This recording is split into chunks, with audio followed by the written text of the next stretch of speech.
to Money Conversations, a weekly experiment in money exploration rather than money solutions. These are mini interviews with all kinds of people talking about where they are right now with their money. I'm Megan Potter, and this week's mini money interview is with Alana Sheeren, and she is the host of the Create Your Magical Life podcast, which is a lovely podcast. I love it. Thank you for being here. My pleasure. Hi. The questions for these interviews are meant to be spontaneous and to just kind of come up from your subconscious, not to be kind of thought out. So I haven't shown her the questions in advance. She doesn't know what I'm going to ask her. And we're just going to kind of dive in and see what conversation happens. Are you ready? I am ready. All right. I say money and you say... Ouch. When I say money, you feel... Curious. Interesting. What I really want from money is... Freedom. That is the number one response. Tell us one significant money story or moment. So when we talk about money or your relationship to money, is there a memory or a story or something that comes up first? Yeah, I've been thinking a lot about this lately, actually, and there's one that I am currently working with and working on letting go of, and that was actually at my wedding when my father made a speech, and he's so lovely, and he's very funny and charming, and in the speech he said he's so glad I was finally getting married because he could finally share the expense of me with my husband. Oh. So I have this story around being really expensive. Interesting. Yeah, that would be hard.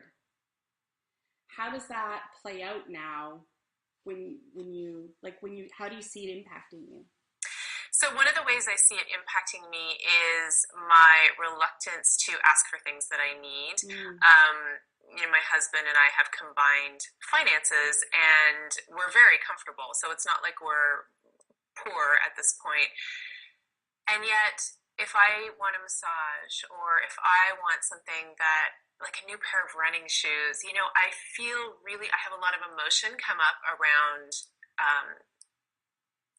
feeling like I'm asking. I don't actually need to ask, but I feel like I need to ask. Yeah. And I feel like I'm expensive and cost a lot to maintain. Yeah. So it's a really interesting, it's quite painful actually. Not as painful as it used to be because of the work I've been doing around it, but it can be really achy.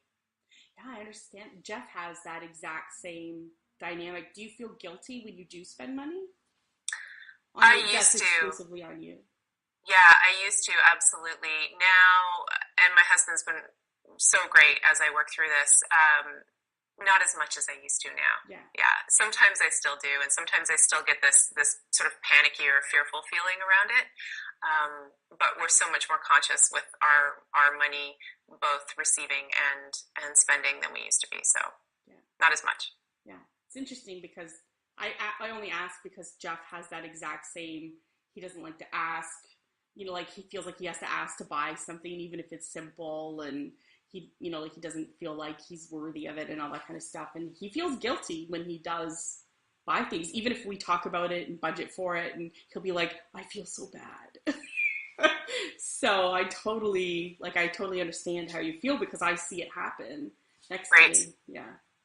And are you and your husband, are you feeling comfortable to talk to him about when that's playing up, or are you working on it on your own?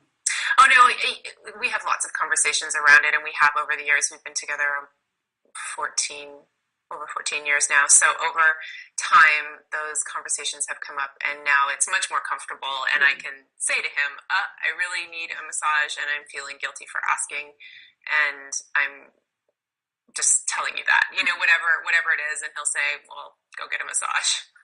And, I think that sounds like to someone who's not struggling with that feeling that you're having, that sounds like such a logical thing or like not a helpful conversation. But again, being in that dynamic, I can see how that's actually like a place of empowerment for you to be able to say it. And even though it sounds like he's flipping you off, he's actually saying, in a way, but really you don't need to worry. Just do it.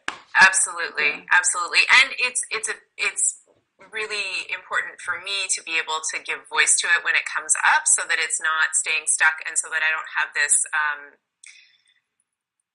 feeling like I need to hide it, because Yeah. that comes up sometimes too, where it's like, ooh, I'm going to get in trouble for spending this money Yeah. because I'm irresponsible is part of the story, and Yeah. so I need to hide that I'm spending it. Yeah.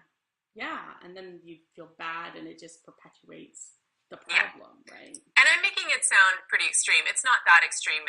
Like I said, I've been doing a lot of work on it, but it does No, still come up. no. And I totally understand. Yeah. You're clearly not the only person for whom that is a thing. Yeah, that's a great story. How often do you pay attention to your money? So, not as often as I would like to. I know what's in my PayPal at all times because that's work related, and we have a corporation and our personal accounts. And so I would say once a week, I will probably check in. I feel like it would be better for me to do it daily, Okay. um, but I would say about once a week. Do you have any like systems? Because you mentioned paying more attention to knowing what's coming in and what's going out. Do you have systems for that?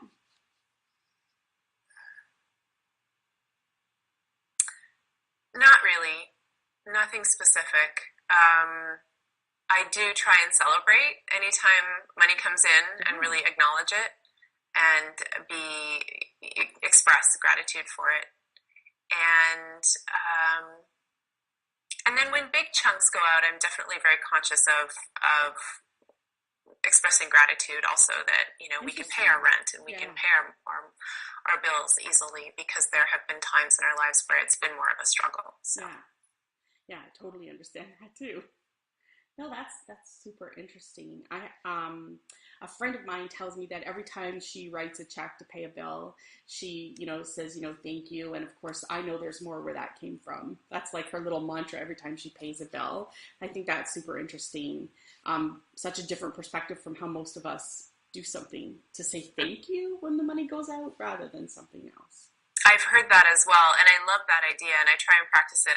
I don't write a lot of checks. Actually, I write a number of checks, surprisingly, but so much happens online that I Yeah. never remember to do it when I'm online. Yeah, that's interesting. Yeah, no, it's but that even the gratitude thing is still setting the space for where it's going in that. Yeah, I love that. Thank you. It's been really wonderful talking to you, and I'm so grateful that you're willing to let us talk to you. And it's kind of personal. We don't usually talk about our money in this way, in a public way. If those of you watching want to join in the conversation, you can comment on this video, you can share it or subscribe so that you don't miss the next money conversation when it comes out, or you could be super brave and raise your hand and take Alana's place in the hot seat so that we can interview you and talk about have your money conversation be visible. Thank you so much for watching and for talking. Bye. Bye.